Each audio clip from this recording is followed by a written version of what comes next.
当暴风雪席卷了整片森林的时候，麦克知道他现在必须要找到一个地方藏身。正当他绝望时，眼前竟然出现了一个破旧的房子。麦克观察了周围，虽然现在很安静，但这里随时都有可能窜出来灰狼。现在的他需要查看这个小屋是否安全，能不能让他度过今夜的巨大暴风雪。进屋之后，眼前出现的巨大壁炉就足以证明这里的夜晚会非常寒冷。他把装备放在屋里就走了出去。现在需要查看这个房子的周围环境和可利用上的资源。现在外面的雪越下越大，如果此时被困在这里的是你，在这小屋里住2天，只能带3件装备，你会带什么呢？杰克知道这场雪会下很久，并且今夜的气温很有可能会达到零下30度。屋内的柴火实在是太少了，他现在需要做的就是收集更多的柴火，放到小屋内来抵抗今夜的极寒天气。外面的柴火都已经被冻住了，麦克锯木头的时候明显能感觉到冰冻给他带来的阻力。锯木头的时候他还在想，如果没有这个房子的出现，下这么大的雪，今夜他该如何藏身呢？把木头搬回来之后，外面的雪再这么下去，怕是要把整个森林埋起来了。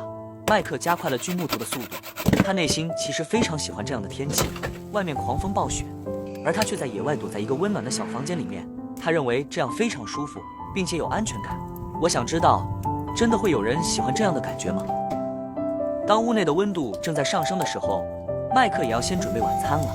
用雪把锅洗干净之后，他把背包里的肉馅放进了锅内，接下来放进了调味料进行搅拌。当肉开始成团之后，他用手把肉馅压成了肉饼，放在了烤架上面。此时外面天寒地冻，麦克守着这个壁炉感觉到非常温暖。接下来他把刚才做好的肉饼放在了烤炉上面，高温的炭火把肉烤得滋滋作响，肉里面的油脂被烤了出来，并且散发着炭火烤肉的香味。他把饼放在了烤肉的烤盘上，让饼能充分地吸收烤肉的油脂。当饼充分吸收油脂并且柔软之后，他把肉卷进了饼内，一口咬下去之后，面香夹杂着炭火的肉香，让麦克得到了非常大的满足。他没想到在即将走出森林的时候遇到了暴风雪，更没想到的是，竟然发现了一个破旧的房子，可以让他今夜安身在这里。晚饭后，他打开了门准备出去。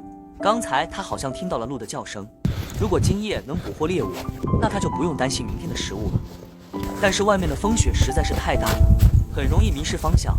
麦克回到了小屋附近，他决定今夜放弃捕猎，而面对一夜的风雪，他需要准备更多的柴火。当柴火再次放进壁炉之后，他对着柴火里面吹气，让柴火迅速地燃烧起来。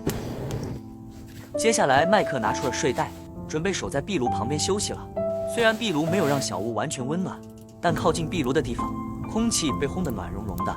他感觉到疲惫如潮水般涌来，这一天的奔波与紧张几乎耗尽了他全部的精力。但幸运的是，虽然屋外暴雪肆虐，而他却躲在了这个废弃的小屋里安稳地睡着了。